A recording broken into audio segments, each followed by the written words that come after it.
కేవలం 7,999K up to 10 kgs వరకు బరువు తగ్గి అధిక బరువు నుంచి వచ్చే ప్రధాన సమస్యలను దూరం చేసుకోండి. శంకర్ చేసిన తప్పులే ఆయనకు శాపంగా మారాయా? తను తీసుకున్న గోతిలో పడి బయటకు రాలేకపోతున్నాడా? శంకర్ సినిమా ఓవర్ బడ్జెట్, వరుస ఫ్లాప్లతో నిర్మాతలు మునిగిపోయారు. శంకర్ పేరు చెబితే స్టార్ హీరోస్, ప్రొడ్యూసర్స్ మొహం చాటేస్తున్నారు. దీంతో వేల్పారి నవల ఆధారంగా శంకర్ తీయాలనుకున్న సినిమా ఆగిపోయిందా?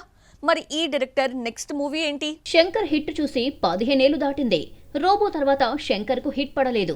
విజయ్ తో నాన్ బన్, విక్రమ్ తో ఐ, రజనీకాంత్ తో 2.0, భారతీయుడు 2, గేమ్ చేంజర్ ఇలా అన్ని కాస్ట్ ఫెయిల్యూర్ మూవీసే.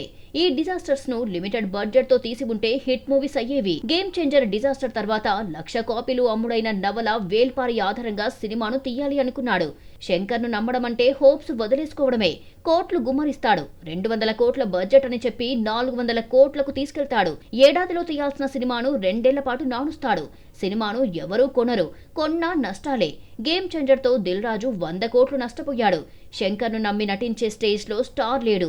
మునిగిపోదామనుకునే నిర్మాత కూడా ఎవరూ లేరు. శంకర్ ను ఎవరూ నమ్మకపోయేసరికి వేల్పారి కథను 3 పార్టులుగా ఒక్కో పార్టుకు 100 కోట్లు ఖర్చు పెడితే చాలు అని కన్విన్స్ చేయాలని చూశాడు. పాటకే 20 కోట్లు ఖర్చు పెట్టే శంకర్ సినిమాను 100 కోట్లతో తీస్తాడు అంటే నమ్మకం కుదరలేదు. శంకర్ ను నమ్మే రోజులు పోయాయి. ఎవరూ ముందుకు రాకపోయేసరికి శంకరే యూటర్న్ తీసుకుని వేల్పారి కథను పక్కన పెట్టేశాడు. వేల్పారి నవలను 3 పార్టులుగా తీస్తాను అని శంకర్ చెప్పడంతో నిర్మాతల్లో భయం మరింత పెరిగింది. భారతీయుడు 2 సెట్స్ పై ఉన్నప్పుడు భారతీయుడు 3ని ప్రకటించారు. భారతీయుడు 2 ఫ్లాప్ అయ్యేసరికి భారతీయుడు 3ని పట్టించుకోవడం మానేశాడు శంకర్.